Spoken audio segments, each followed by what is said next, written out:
Now back to Just Energy Radio with Dr. Rita Louise.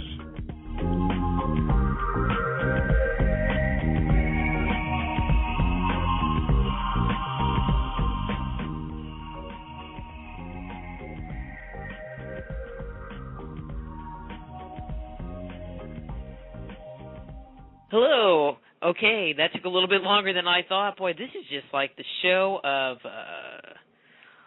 fun today.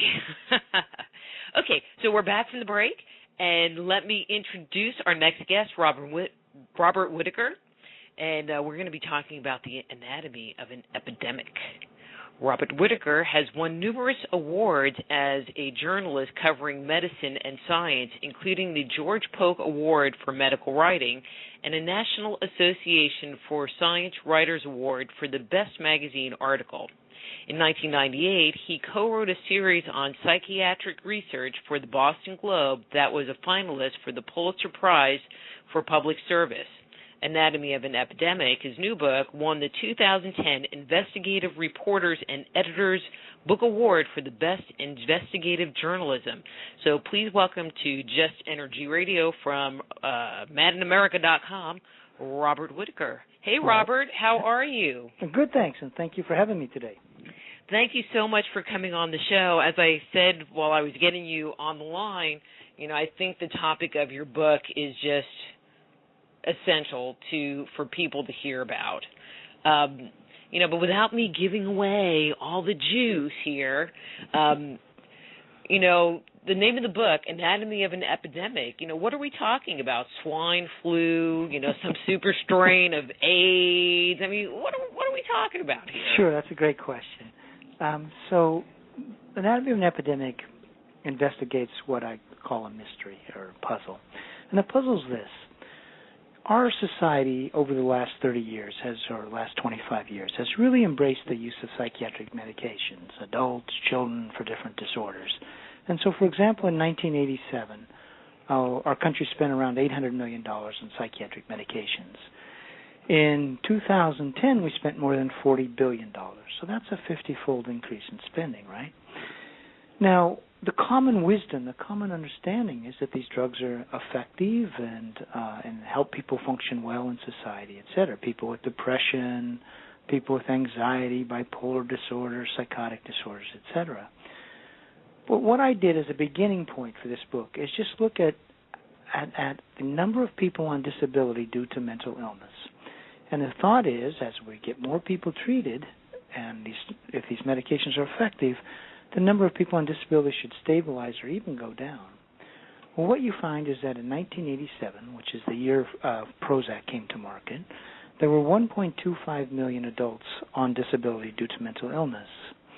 By 2007, the number had risen to 4 million people, so that's a tripling of number of people on disability. It's now around 4.5 million. So you can see the puzzle here. Why, during this time of increased use of psychiatric medications, are we getting this extraordinary rise in the number of people disabled by mental illness? And that's the epidemic I'm talking about. Now, if you look at this mystery, there's a couple other things. One, children can also get on what's called SSI, which is a government support payment, if they have severe mental illness. And in 1987, there were 16,200 children on disability due to mental illness receiving this government check. By 2007, there were more than 600,000 children. So that's like, that's like a 35-fold increase. So you can see, you want to ask, what's going on? And this is also the time we really began medicating kids for mental disorders. And finally, the last mystery that investigating here is, where are all the bipolar patients coming from? Because if you go back 30, 35, 40 years ago, epidemiological studies found that the prevalence of bipolar disorder, which was then called manic depressive illness, in adult populations was around 1 in 3,000, 1 in 5,000, and now we're down to 1 in 50. And some people even say it's like 1 in 25. But even saying 1 in 50, that's a 100-fold increase. So you want to try to figure out, well, how did we get this 100-fold increase in bipolar disorder? And really it's the bipolar patients that are helping to drive that epidemic of disabling mental illness. So that's the mystery, the question I investigate in this book, and I think you can see it's a question that our society really needs to address and figure out an answer to, because as we all know, we're experiencing a lot of deficit problems in this country. State levels, local levels, federal levels are all trying to cut back, and yet so we really just can't keep on this path we have, where ever a greater number of people end up on government disability. But there are a lot of people that would say it's, depending on what side you're on, it's the foods that we eat or our environment or our lifestyle that are creating these issues, and not necessarily psychotropic drugs. Sure. And I don't totally disagree with that. But in terms of investigating that epidemic, so I really was focusing on, in what way might psychiatric drugs be fueling this epidemic? Now, I do agree that, sort of unhealthy food, stressful lives, poor exercise, whatever it might be, environmental problems, the way we live today, which can be sort of isolated, too much TV, all those sort of things can sort of be unhealthy for you. But I was really focusing on this question, and that is, how do psychiatric medications shape long-term course of major mental disorders? And so I'm going to review in this book what science and medicine have to say about that question, and I do it for 4 major mental disorders. I do it for schizophrenia, depression, anxiety, and bipolar disorder. And what's new about this book and what's so different is its focus on how medications shape long-term outcomes. Because the way drugs get approved in our society, of course, is we run short trials and we say, do they knock down a target symptom of disease better than placebo? And if they do, we say, okay, they get FDA approval. And that becomes sort of our societal acceptance of them. But, of course, people want to know, how is this going to affect me 5 years from now, 10 years from now, my physical health, my cognitive health, my emotional health, my capacity to function in society? And those are the questions I'm really looking at in this book. And when you take that perspective and you see what science and history are telling you about, what sort of the bottom line, what you find time and time again, is that over the long term, medications increase the chronicity of the disorder. And by that I mean you'll see people are actually more symptomatic long term than they used to be, or they're more symptomatic compared to unmedicated patients today. So that's the first thing. You'll just see the symptoms tend to persist much more. People tend to, in other words, the recovery rates are lower than they used to be, and they really are for unmedicated patients today as well. And then in addition to that increased chronicity, you see some other impairments associated with long-term use. You'll see some cognitive decline often. You'll see some emotional disengagement often. You'll see some physical problems. So what you see long-term is that we have this societal response to psychiatric distress in which we put people on medications, we tell them they have a chemical imbalance, and we tell them to take them for life. And when you really look what history and science are telling us about that paradigm of care, you find that it's not a paradigm of care that overall helps people recover and stay well and get well and stay well. I mean, basically, that what you said basically tells the person, you're broken, here's a Band-Aid. Yeah, I think one of the really interesting criticisms of my book that I thought really was actually quite thoughtful. So one of the lines I follow in the book is, well, could there be some, what physiologically could be going on that could cause this increased chronicity? And you can find that in the research literature, what may be happening to the brain long term. But then this researcher, a very well-known person in the UK named Joanne Moncrief, brought up another point. She says, I don't really know, and she sort of agrees. She agrees. Like depression runs she's a real expert in depression. Depression runs a much more chronic course than it used to. She agrees. But she says, I don't think it's that the drugs are causing a physiological change so much that may be the problem. But just what you just said, it's the context. Person comes in, they're having a depressive episode, and we tell them, you have a broken brain, you can't really recover from it, you can learn to manage your symptoms, symptoms. And she's saying that whole thing is so pessimistic, number one, and number two, it's so it robs the person of any sort of self-agency, right? There's nothing really you can do differently to get out of your depression because you have this broken brain, this supposed chemical imbalance. And she thinks the context in which the drugs are delivered and what we tell people about their brains as those drugs are prescribed, that's very pessimistic, and it has sort of a self-fulfilling prophecy. Well, and there are a lot of people that will go on to antidepressants. I mean, everybody has stuff that goes on in their lives. I went on to an antidepressant for about 6 months, and, well, other than I took like a quarter of the dose that they recommended and still got loopy, I didn't really find that they were helping. Or, right. I got to the point where it was like, well, I'm just going to stop taking these, and my life went back on as normal. But when I decided to go on them, it was like there was just a lot, there was too much stuff going on in my life, too much transition. I just wasn't coping with it real well, but I knew mentally that was my plan. I just want to get through this little phase, and if this can help me get through this little phase, then I'm done. And I mean, people have phases, people have things go on in their lives that, but they don't seem to ever like stop or check back in and go, well, am I better now?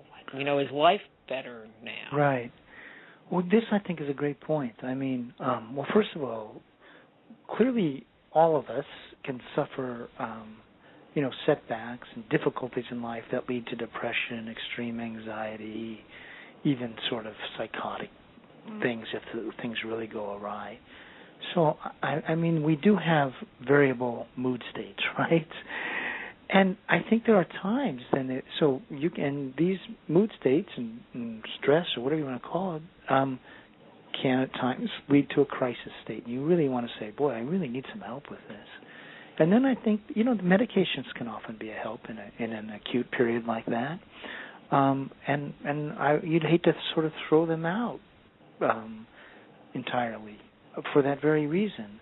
But I think what you just said, the goal really should be to try to use them during a short period of time, help you get, if you decide to use them, help you get through that crisis, and then as much as possible, help people get off the medications at some point. I mean, that should be the goal. And maybe there will be a certain subset of patients or people who, once they go on, that really need them long-term or do better on them long-term, and that's okay.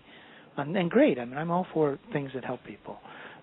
But really the goal should be, if we're going to use these medications, use them for a short period of time as much as possible and help people, then at some point get off them and, enjoy a robust return to non-medicated life, so to speak.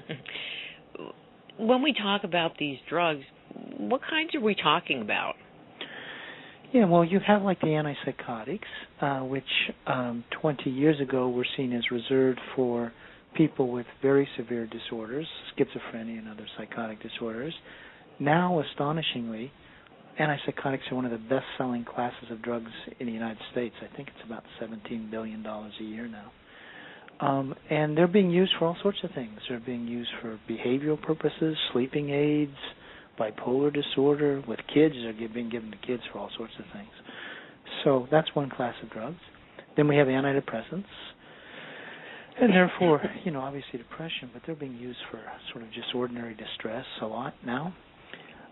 Then we have benzodiazepines, which are theoretically for anxiety, sometimes for sleeping.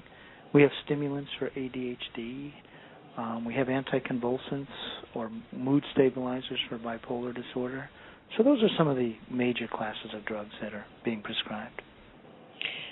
But are they finding a correlation between the ongoing mental disorder tied more to one class of drugs versus another, or is it just kind of all thrown into the same pot? Well, yeah, of course they have different, each class sort of has a different risk-benefit profile. But one thing that was surprising to me was how steadily when you sort of charted what people think about these drugs and came to think about them, time and time again with each class of drugs, the story goes like this. the drug gets introduced, let's say antipsychotics, or let's say benzos or whatever, and there's this period of enthusiasm that people say, wow, these are really effective over the short term. And then next thing you know, the people who've been around when they're introduced start to send up this note of caution. They'll say, yeah, these drugs are helping my patients get better faster, but now it seems like they're relapsing more frequently than before. And so you'll actually see pretty early on, are we changing the course of this disorder to a much more chronic long-term course? So you'll see the flag of caution.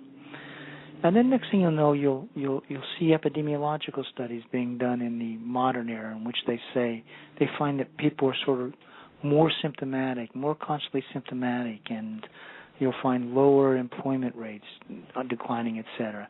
And then there's this moment where people go, well, why is this change? And this is particularly to depression and bipolar. They said, oh, well, maybe those previous epidemiological studies are flawed, and now we're just really discovering the true course. They're trying to save the drugs. But then the next thing you'll see in the history of this, certain researchers will go, I really think we're worsening the course of, say, depression, or worsening the course of bipolar disorder.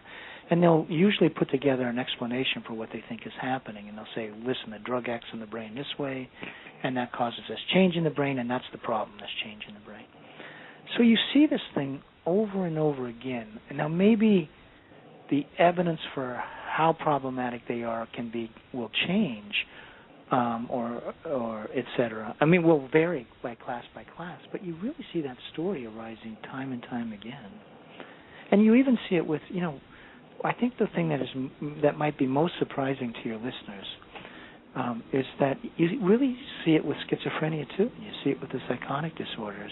And I'll give you an example of just one part of the evidence on this.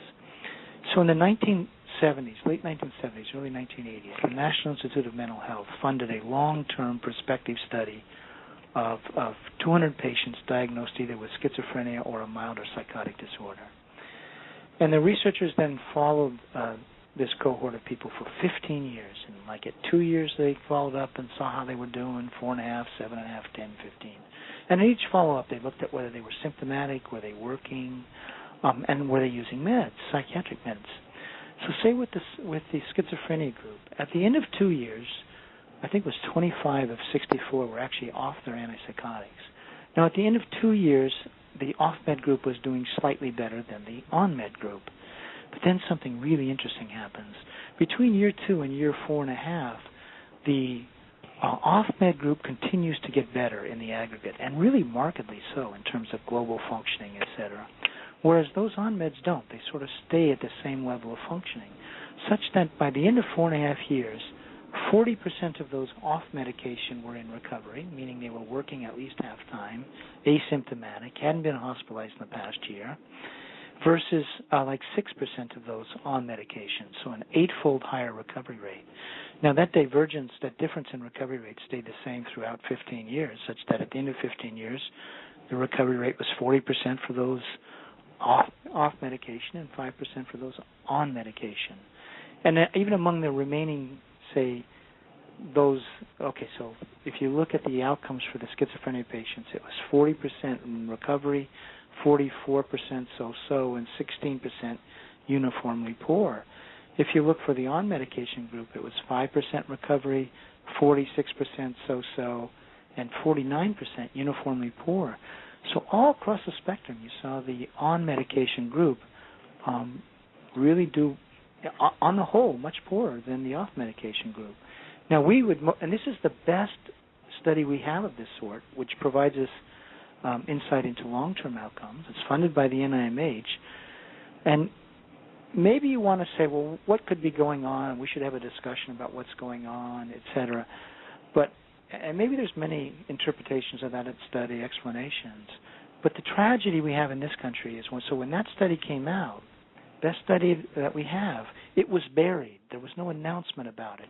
And the reason it was buried and there was no announcement, of course, is it went against common wisdom. And imagine if the results had been the opposite, 40% recovery rate for those on medication versus 5 off. We would have had a press release by the NIMH. We would have had a press release by the American Psychiatric Association. We would have had a press release from NAMI, and this would have been seen as solid proof of the benefits of antipsychotics long term. But because it went the other way, we didn't hear about it. And in fact, the researcher, Martin Harrow, he gave a presentation, I think it was at the 2008 meeting of the American Psychiatric Association. Here's what he concluded.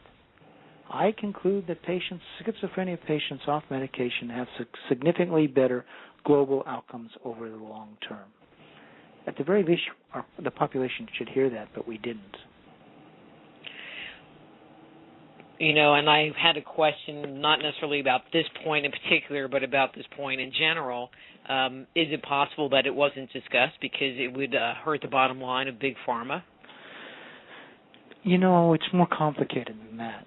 It's not that it really would hurt the bottom line of Big Pharma. Of course it would, because it would, if you had that in the, that news release on the front page of every American newspaper, people would have been going, well, what the heck? We got to rethink this. It's really because psychiatry, the profession, going back to 1980, adopted an ideology. And the ideology it adopted with the publication of DSM-3, which is the Diagnostic and Statistical Manual, is this. They decided at that moment, the field decided, we will tell the American public that psychiatric disorders are brain diseases, just like, cancer and diabetes, and we will say that our drugs are effective antidotes for those diseases, and we'll say they're just as effective as, drugs for other illnesses. And they became invested in that story, and they got out of counseling and providing psychotherapy, and they actually, I'm talking about psychiatrists, so many of them became psychopharmacologists, okay? So what did they do? They became prescribers of drugs, and, they would jiggle with the cocktails, etc. So psychiatry became invested in one product, and that was drugs. That was the product, in essence, that the field sold to America. So now how can psychiatry, which, has its journals and, has its place in academic medical centers, and a lot of the guys, a lot of the professors at the academic medical centers do get money from pharma. But how can psychiatry now, so invested in one product, come out and say, wow, you know what? Even in schizophrenia, those off medication did much better long term. It's just like GM coming out and saying, our cars don't really run. But GM does come out and say, we need to do a recall. Well, I guess maybe that's what we need here. But really, the thing is that who we invest, our society likes to blame pharma, and in some ways for good reason, because pharma, funds trials, it pays, those who do the trials at academic medical centers to be advisors, consultants, and that does corrupt the storytelling process, no question. But we don't really invest as a society our trust in pharma to tell us what is true. We invest our faith is that doctors, physicians, psychiatrists at these academic medical centers will be honest arbiters of information. And they're the ones that really, as a field, psychiatry didn't live up to that obligation. And this is an example because, in fact, when I interviewed Martin Harrow, here's what he told me. He said, he got a little angry with me at one point. He says, because I was questioning about the significance, he says, do you understand? I was told not to publish this because it was bad for psychiatry. Now, that wasn't pharma telling that. That was his colleagues. Interesting. I mean, because I think there are a lot of people that have the belief that it's Big Pharma driving the doctors with the kickbacks and the whatever, and so they're just, writing out their little scripts and sending you on your merry way, a little pat on the head. Well, that is how they sort of court, the community psychiatrists, right? There's no question about that. They come around and, they have learned to provide little bennies, that sort of thing, kickbacks, etc. And if you look sometimes in states that are now reviewing this data, the number of psychiatrists in a state who end up in some ways with pharma money in their pocket is extraordinary. That's number one. And number two, you do have the problem that what are known as thought leaders or key opinion leaders, and these are these professors at the big academic medical schools. and are seen as the experts in the field, you do have the problem that, in essence, they're working for the pharma companies. Pharma companies pay them to be advisors, consultants, speakers, etc. So once that money is flowing to them for that purpose, of course, they're going to tell us a biased story. But so pharma does grease the storytelling. There's no question about it. But nevertheless, the people we expect to tell us the truth is academic psychiatry. And the problem is academic psychiatry has its own reason, ideological reason, financial reasons, quite apart from the influence of pharma money, to tell us this ideological story. And they've been telling a very selective story for decades. I mean, one of the things I do is I go through all of these long-term studies that have been done over and over again, such as the one I just mentioned in schizophrenia, a similar one in depression, etc. And then I look, did psychiatry ever promote these stories? Did they ever publicize these stories? Did these ever get presented to the American public? You find they didn't. And the reason they didn't, is because the outcomes weren't what people expected. Either that happened or an honest story isn't communicated to the public. Sometimes they sort of felt obligated to say something to the public, but you'll see that they put a spin on the data to try to preserve some sense of, sense of the benefit of the drug. Robert, we need to go take a quick break here. And so when we come back, this is a fascinating conversation. I am so glad that you came on the show because I think it's a story that people really need to hear. Anyway. Okay, I'm Dr. Rita Louise. We're here talking to Robert Whitaker. His book is Anatomy of an Epidemic. His webpage, robertwhitaker.com. And we'll be back after these words from our sponsors.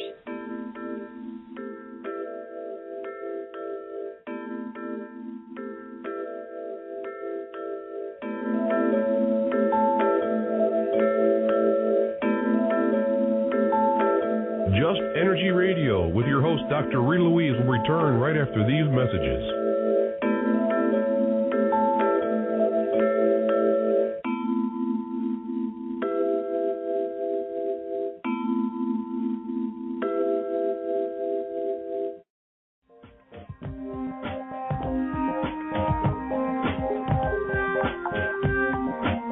And now back to Just Energy Radio with Dr. Rita Louise.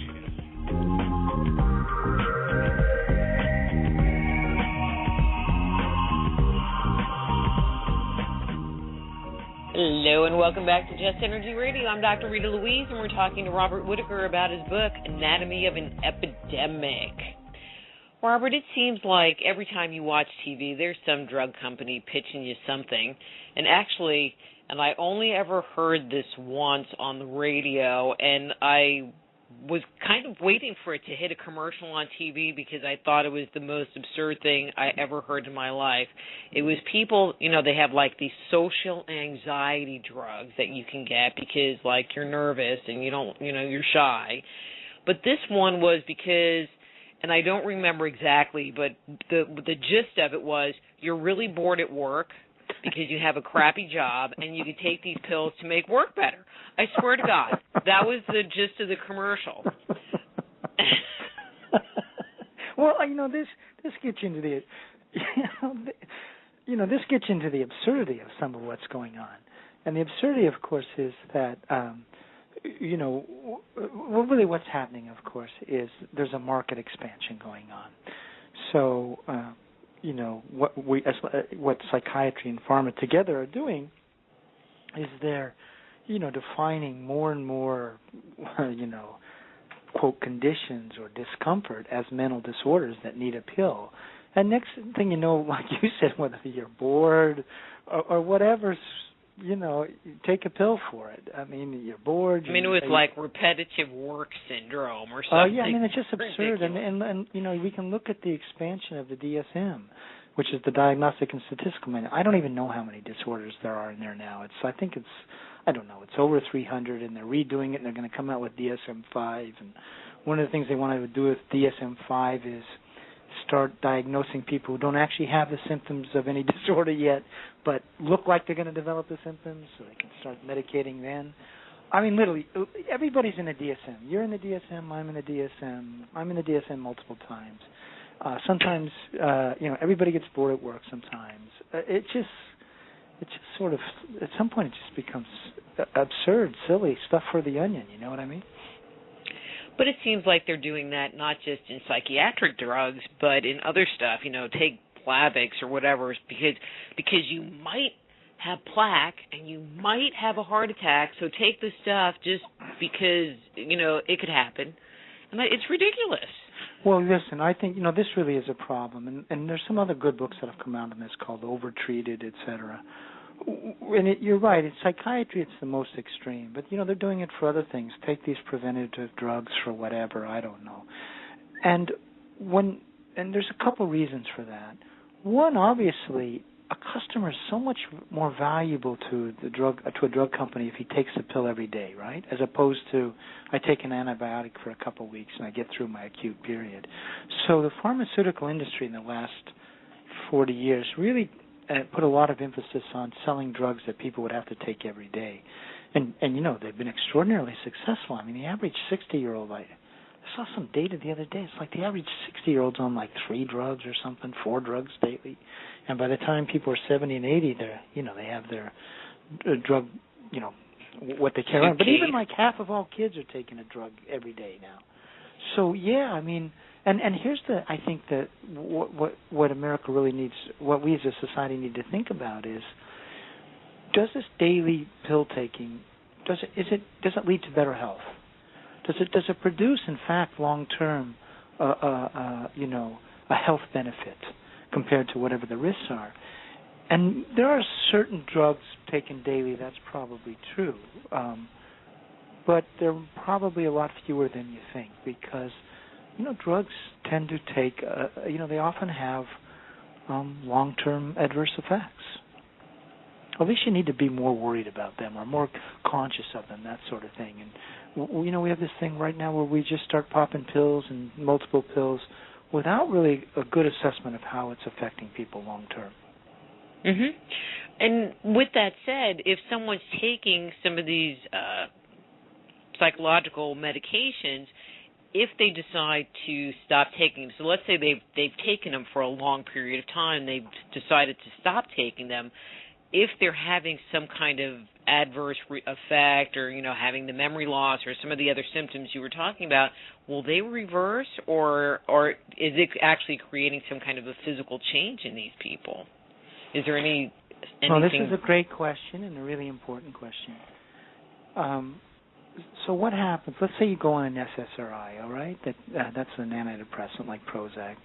And as we all know, the SSRI stands for selective serotonin reuptake inhibitors. So what the drug does, serotonin gets released into that synaptic cleft, that gap between neurons, and normally and that passes a message along. And then normally what happens is that serotonin has to go back up into that presynaptic neuron via a reuptake channel. And what happens is Prozac blocks that. So serotonin now stays in the gap longer than normal, and therefore increases serotonergic activity, supposedly. Now, what happens is in response to that, the brain goes through changes. The presynaptic neuron, that's the neuron that releases the chemical, starts producing less of it, starts releasing less of it, okay? That's the first thing. And then the second of it, the postsynaptic neuron, and that's the neuron that receives the message.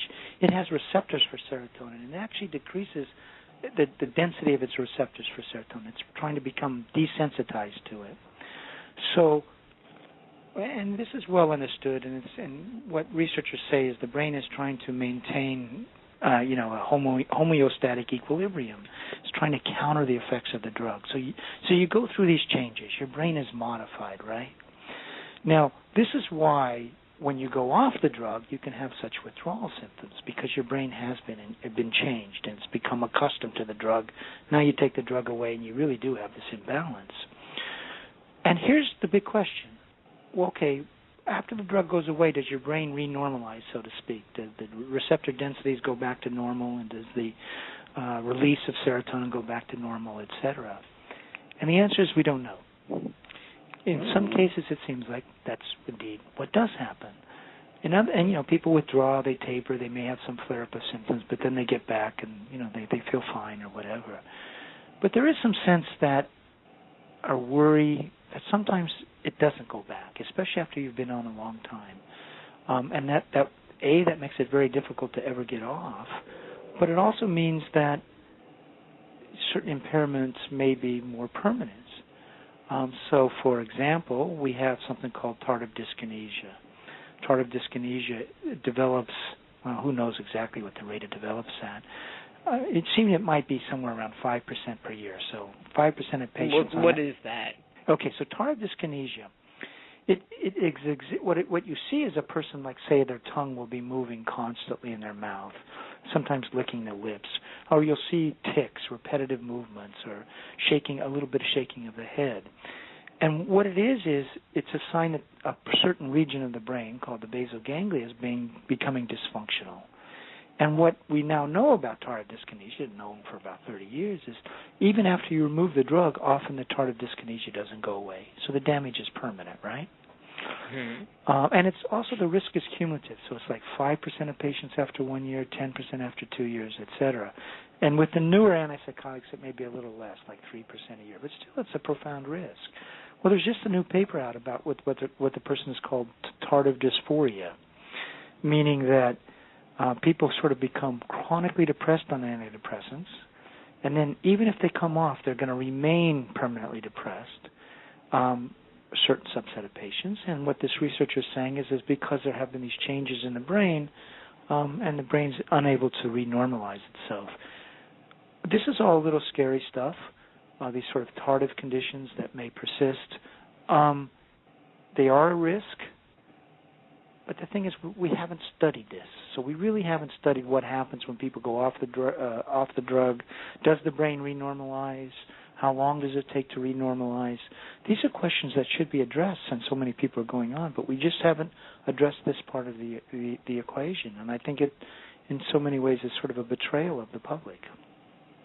Well, this was a few years ago. They were talking about birth control pills. Birth control pills were introduced in the 60s, and now we actually have women who were on them long term who are now, going into menopause or are in menopause, and they can look at what kind of impact they actually had on a person.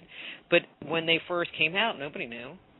Yeah, exactly. It's not till you see 20 years later that you can sort of start charting the course of lives and with numbers to see really what does stand out in terms of what's been changed. So, I think the thing that we sometimes forget is, we were sort of crafted, whether it be by God or evolution, depending on your point of view, to really fit an environment and et cetera. And when you use meds such as birth control, which is affecting a very sort of primary thing that happens with women, right? You're really throwing a wrench into things if you do that week after week, month after month, et cetera. And you certainly, at the very least, you want to study, how that affects people long term. But it sounds like, with your description of the SSRIs, that it's doing kind of the same thing, changing. I'm going to assume serotonin is a hormone, so changing hormone levels or the way hormones act in the body. And so even though it's not like affecting you on a reproductive level, your brain's kind of important too.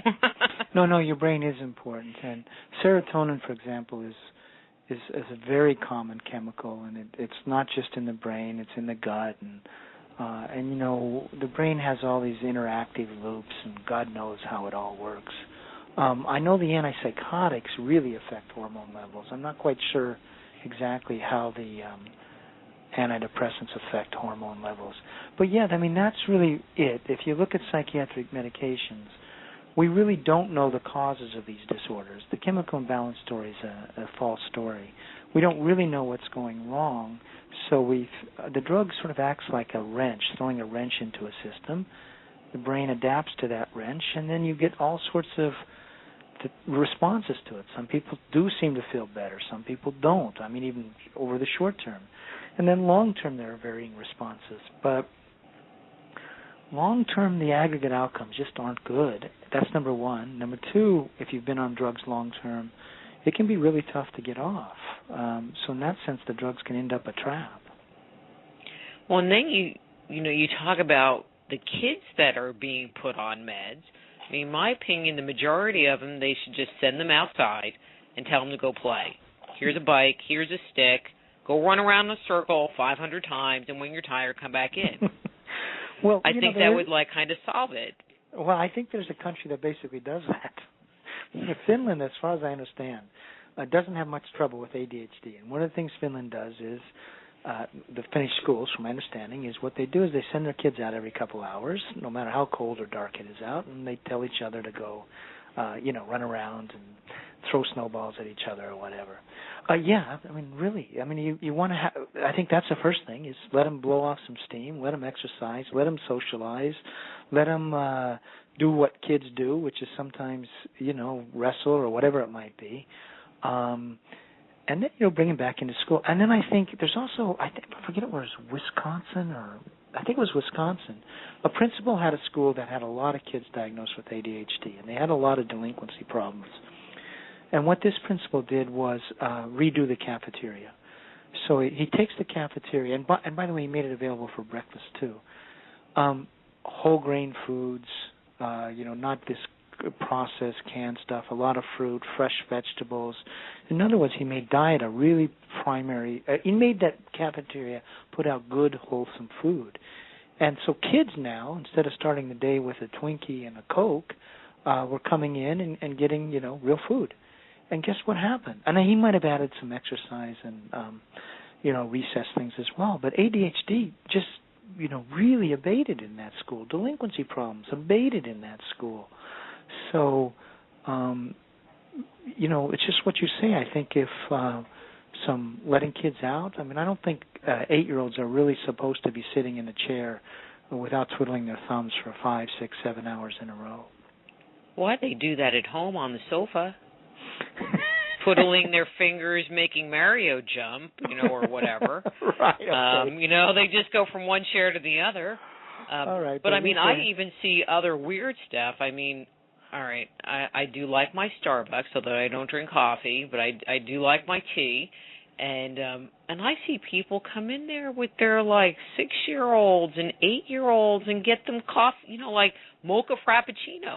That one is loaded with sugar, right, and 2 has freaking coffee in it. Yeah. And I just want to go smack the people. And it's like, well, I hope your kid's bouncing off the wall. Well, there's a lot of kids that do come to school having had 12 ounces of Coke, 16 ounces of Coke, crap like that for breakfast. So, there's something like, civilizations, of course, have always, for years and years and eons, they've been raising kids, right? And kids, of course, can be difficult and all that. But nevertheless, civilizations successfully raise kids. Today, without meds, today, something like 1 out of every 6 American kids now hits adulthood and is said to be, suffering from a severe mental disorder or impaired in some way by a mental disorder. 1 in 6. How's that possible? You go to summer camps now, and the nurse, they'll just be kids lining up for drugs. Their whatever it might be, their stimulants or antidepressants, etc. You go to colleges today, freshman college crap, college, when the freshmen arrive on campus, it's something like, on many campuses, something like 25% now arrive with a prescription. It's just extraordinary. But if we really don't know the impact, and if what you're saying or what it seems like it's indicating, we won't say it is, but it seems like that it creates a permanent damage. You start a kid that's 6, 7, 8, 9, 10, 12 years old where their brain is still forming and put them on these drugs, they're never, ever going to be able to get off. Well, I wouldn't say never, ever. Okay. One of the good things is that the human mind is quite resilient and flexible and neuroplastic. And so I do know kids that have been on, like foster kids, gotten off and really seem to be doing pretty well. that said, what you're talking about here is we are conducting a huge experiment, and that is we're putting kids on meds that will modify the brain, and that it could very well be that, and half the time we tell them they have to take these drugs for life. But it may be even that after 5, 6, 7 years, A, it can be very hard to get off, or B, sometimes there may be permanent damage. Now, I will tell you that certainly if you give, animal studies tell you that if you give exposure to, rats and then look at their adult behaviors, even after they come off, often the adult behaviors of the rats are compromised. There was a story done by Frontline about bipolar kids and about sort of the ethical dilemma about medicating kids, and they followed one kid. And they followed him for years. And one of the things that I don't think many people probably really noticed is the kid by the end had tardive dyskinesia. He was walking down the hallway and you'd see his head jerking every step. And it was sort of dismissed as a tic that, maybe is a side effect of the medication, but no big deal. But it's not just a tic. It's tardive dyskinesia, and it means that child, who's now, I think he was like 12 or 13 in the end, he had a destruction of his basal ganglia of the type you see in Parkinson's disease. So really, what that kid has by the time he's 12 or 13 is sort of a form of Parkinson's. So, yeah, this is a huge, huge experiment. Everything that I have looked at it in terms of medicating of kids and medicating developing brains, science is telling us it's an experiment that isn't likely to turn out well, and in many, many cases is going to turn out really poorly. And you're going to see kids who, as young adults who, have some cognitive sort of diminishment, physical problems. A lot of obesity comes with the antipsychotics. Those who stay on the drugs are certainly going to have some early death problems. It's just not good. And even just staying with talking about the kids, I mean, I have friends that are teachers, a lot of friends that are teachers, and they'll tell me stories about where the school will tell the parents that they need to put their child on medication or they won't allow the child back in school. Yes, this is happening with great frequency. I think it's horrible. I think it's sort of like a state abuse, so to speak. I mean, a governmental authority abuse. Couple reasons. First of all, often the schools get extra money if they can get the kid diagnosed with ADHD. Okay, so the school actually has a little bit of a financial incentive to do this. Second of all, though, one of the things, let's say even with stimulants and medicating kids, it's really, if you see why that's done, it is to get the kid to be quiet or socialize less, move around less in the classroom. So it's really being done for the benefit of the teacher. And of course, who should we really be concerned about? The kid, right? I mean, that's really who should be the first focus. And you and I and the American public sponsored a trial called the MTA study that assessed how do these medications affect kids long term. Do they help this kid who's at age 6 put on stimulants? Is he doing better in school, social, etc., 6 years later? And here's what that study found. They found, and they really compared drug to behavioral therapy, they did find at the end of 13 months that at least the medicated child's ADHD symptoms were more reduced than in the behavioral group. And there was a little evidence that there was some benefit on reading as well. But then by the end of 3 years, being on medication was a marker of deterioration, not of benefit. In other words, they had worse ADHD symptoms. There was actually some suppression of growth and some signs of greater delinquency problems. No benefit on any academic setting. At the end of 6 years, it was the same thing. There was no benefit on any domain of functioning. And there was some, if you really looked at it, worse ADHD symptoms in the medicated group, some signs of functional impairment, etc. And as one of the lead investigators said is, we had hypothesized that the kids who were medicated would be doing better later on. but that's not true. The drugs will help your kid behave better in school over the short term, but not over the long term. We found no benefit in any domain of child functioning, and we should make that clear to parents.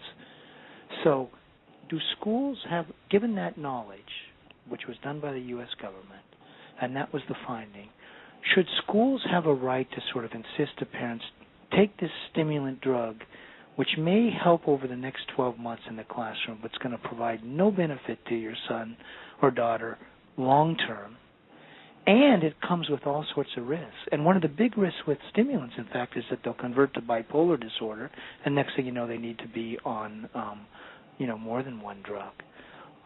So, does the school have a right to do that? Should the school be doing that? I don't think so.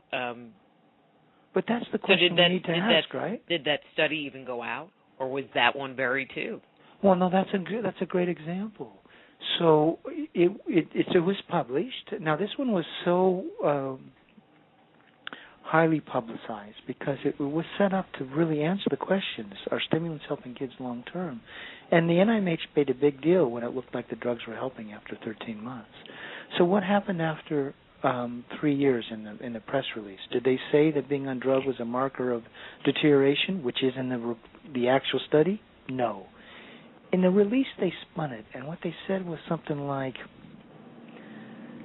I don't know. They somehow spun it to say like drug benefit maintained or something like that, and it just wasn't true. So they just spun the data, and you had to look for the actual data to see. And the people saying that being on drug was a marker of deterioration, not a benefit in the second or third year.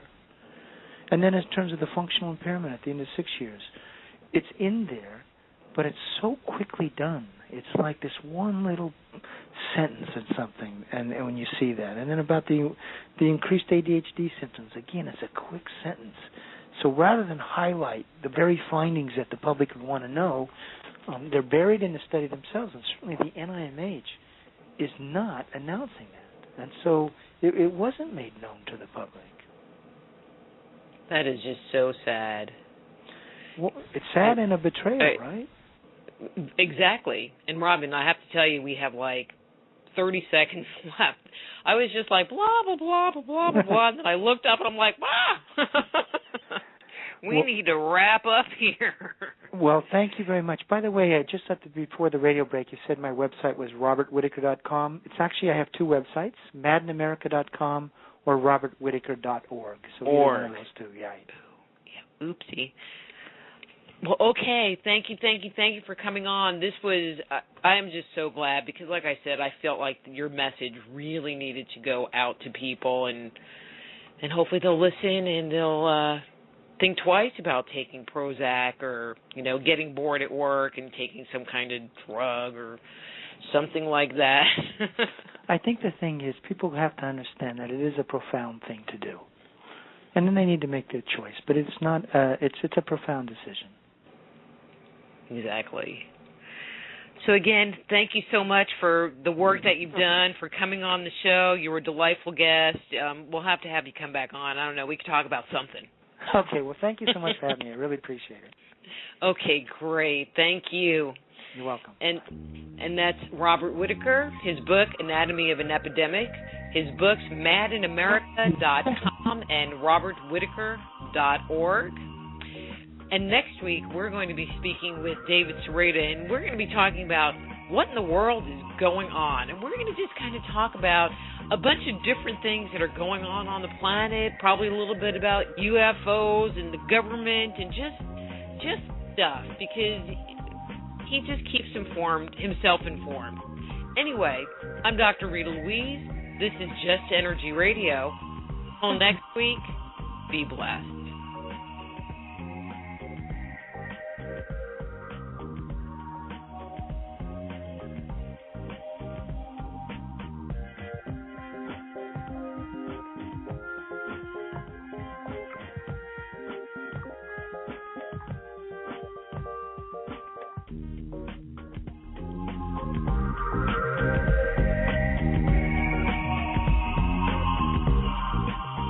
Join host Dr. Rita Louise each week at this time for Just Energy Radio.